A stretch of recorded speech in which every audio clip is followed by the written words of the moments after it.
ତାମାନେ ସିଧାସଳଖ ନବୀନକୁ ମଧ୍ୟ ଏଥିପାଇଁ ଜଣାଇଛନ୍ତି। ପ୍ରତ୍ୟକ୍ଷ ଦେଖିବାକୁ ଗଲେ ପ୍ରକୃତ ନବୀନ ବାବୁ ଦାୟୀ, କାହିଁକିନା ଘର ମାଲିକ ହେଉଛନ୍ତି ସିଏ। ମୁଁ ତ ସଭାପତି କହିବିନି, ସେ ଘରର ମାଲିକ ହେଉଛନ୍ତି ସିଏ ଯାହାକୁ ଯେତେବେଳେ ଚାହୁଁଛନ୍ତି ବଳି ପକାଉଛନ୍ତି। ତାଙ୍କ ଇଚ୍ଛା ଅନୁସାରେ ସେ ଯେଉଁଟା ତାଙ୍କୁ ସୁବିଧା ହେବ ସେଇ କାମ କରୁଛନ୍ତି। ତାଙ୍କ ରାଜନୈତିକ କାର୍ଯ୍ୟକ୍ରମ ପାଇଁ ସିଏ କ୍ଷମତାରେ ରହିବେ, ବାସ୍ ତାଙ୍କର କିଛି ଅସୁବିଧା ହେବନି। ସେଥିପାଇଁ ତାଙ୍କୁ ଯାହା କରିବାକୁ ପଡ଼ିବ ସେ କରିବେ। ତେଣୁ ବିଜେଡ଼ି ବାଲା ମିଛରେ ତଳେ ଖାଲି ବାଉଳା ହେଉଛନ୍ତି। କେତେବେଳେ ପାଣ୍ଡିଆନଙ୍କ ମୁର୍ଦାବାଦ କରୁଥିଲେ, କେତେବେଳେ କରୁଛନ୍ତି, କେତେବେଳେ ପ୍ୟାରିବାବୁଙ୍କ ମୁର୍ଦାବାଦ କରୁଥିଲେ। ଆକ୍ଚୁଆଲି ମୂଳ ରୁଟ୍ଟା ହେଉଛନ୍ତି ନବୀନ ବାବୁ। ତମ ଘରେ ଆଉ କିଏ କାହିଁକି ଓନର ହେବ?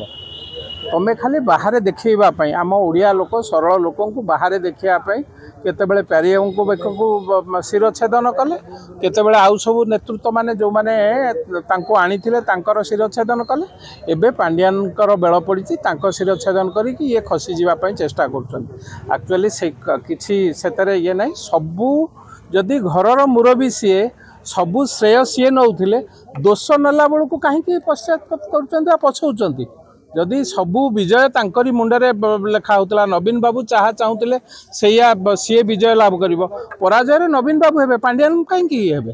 ପାଣ୍ଡିଆନ ଗୋଟେ ସମୟରେ ତାଙ୍କ ପାଖରେ ଚାକିରି କରିଥିଲେ, ପରବର୍ତ୍ତୀ ଅବସ୍ଥାରେ ତାଙ୍କ ସମ୍ମତିରେ ସେ ରାଜନୀତିରେ ପ୍ରବେଶ କରିଛନ୍ତି।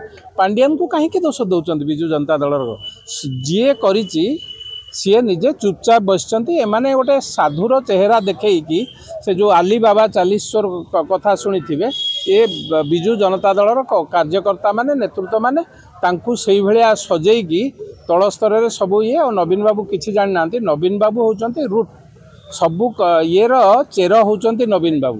ସବୁ ଆଜି ଯଦି ଏ ଯେଉଁ ଭୋଟିଂ ପ୍ରୋସେସ୍ରେ କିଏ ଭୋଟ୍ ଦେଇଥାଏ ବା ନ ଦେଇଥାଏ କି କ'ଣ ହେଇଥାଏ, ସବୁ ନବୀନ ବାବୁ କରିଛନ୍ତି, ଆଦୌ ପାଣ୍ଡିଆନ ନୁହନ୍ତି।